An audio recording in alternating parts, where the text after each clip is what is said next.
রাজবাড়ীর দৌলতদিয়া ফেরিঘাটে পদ্মায় বাস ডুবির ঘটনায় তৃতীয় দিনের মতো উদ্ধার কার্যক্রম চালাচ্ছে ফায়ার সার্ভিস ও নৌবাহিনীর ডুবুরি দল। তাদের সাথে যোগ দিয়েছে কোস্টগার্ডের সদস্যরাও। এ নিয়ে আরও জানাতে সরাসরি যুক্ত হচ্ছেন সহকর্মী মিথুন গোস্বামী। মিথুন, উদ্ধার অভিযানের সবশেষ তথ্য আমাদের জানাবেন। ধন্যবাদ। উদ্ধার অভিযান কিন্তু তৃতীয় দিনের মধ্যে শুরু হয়েছে সকাল 8টার পরে।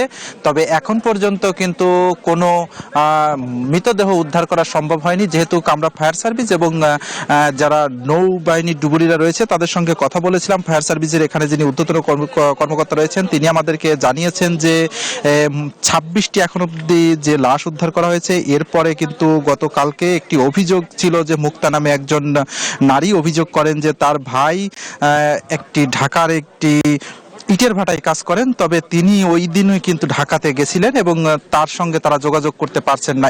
তিনি এই বাসে থাকতে পারেন এমন একটি অভিযোগের প্রেক্ষিতে কিন্তু অভিযান এখনো চলমান রয়েছে। এছাড়াও কিন্তু কোনো নিখোঁজ আছে এমন কোনো তথ্য কিন্তু 200-র বেশি সার্ভিস ও ফিচারে লেনদেনের সব বিকাশ অ্যাপে সম্ভব।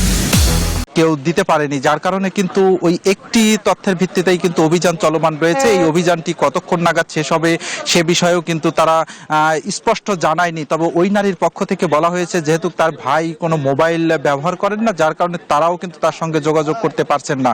আর গতকালকে 3টি লাশ উদ্ধার করা হয়, আর প্রথম দিনে রাতেই কিন্তু 23টি লাশ উদ্ধার করা হয়। এই মোট 26টি লাশ উদ্ধারের পর কিন্তু এই লাশগুলো পরিবারের কাছে হস্তান্তর করা হয়েছে। এখানে কিন্তু আমরা দেখতে পাচ্ছি BIWT এর যেসব ডুবুরি দল রয়েছে তারাও কিন্তু কিছুক্ষণ আগে এখানে নেমেছিল এবং তারাও কিন্তু উদ্ধার কাজ চালাচ্ছে। সব মিলে যদি বলি, এছাড়াও কিন্তু যে স্পিড বোট রয়েছে, স্পিড বোট নিয়ে নদীর বিভিন্ন এলাকায় কিন্তু মাইকিং করা হচ্ছে। যদি কোথাও কোনো লাশ দেখা যায় অথবা জেলেদের জালে কোনো লাশের সন্ধান পাওয়া যায় সে বিষয়টি কিন্তু তারা নিশ্চিত করার জন্য কিন্তু মাইকিংও শুরু করেছে। সব মিলে যদি বলি, এখন অবধি এই উদ্ধার অভিযান কিন্তু চলমান রয়েছে। তবে উদ্ধার অভিযান কতক্ষণ নাগাদ শেষ হবে এখনো কিন্তু বলা কিছু যায়নি। তবে আজকে কোনো লাশ উদ্ধার হয়নি। মূলত এতটুকুই ছিল আমার কাছে দৌলতদিয়া থেকে উদ্ধার অভিযানের সর্বশেষ তথ্য।